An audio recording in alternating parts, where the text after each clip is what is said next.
मुंबई विभागीय राष्ट्रवादी काँग्रेस पार्टी मुंबई अध्यक्ष सन्माननीय माजी खासदार श्री समीरभाऊ भुजबळ साहेब आणि राष्ट्रवादी काँग्रेस ओबीसी मुंबई अध्यक्ष सन्माननीय श्री बबनराव कमल रामचंद्र मदने साहेब यांच्या मार्गदर्शनाखाली सूचनेनुसार उत्तर मुंबई जिल्हा राष्ट्रवादी काँग्रेस ओबीसी विभाग आयोजित ओबीसी विभाग उत्तर मुंबई जिल्हाध्यक्ष सन्माननीय श्री सुरेश बोहोत आणि बेसिक जिल्हाध्यक्ष सन्माननीय श्री इंद्रपाल सिंह, मुंबई सरचिटणीस श्री सुदर्शन राणाजी, कांदिवली तालुका अध्यक्ष श्री मनसूर खानजी यांच्या वतीने मंगळवार दिनांक 17 सप्टेंबर 2024 रोजी अनंत चतुर्थीनिमित्त सायंकाळी 5 ते रात्री 10:30 वाजेपर्यंत श्री गणरायावर निरोप देताना पुष्पवृष्टी पाणी वाटप करण्यात आले।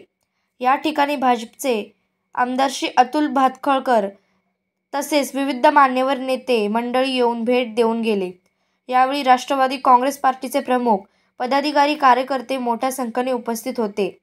तसेच भूषण सुवर्णा सुभाष नागवेकर मुंबई उपाध्यक्ष राष्ट्रवादी काँग्रेस ओबीसी विभाग अजिंक्य महाराष्ट्र न्यूज प्रतिनिधी किशोर गुडेकर। डन।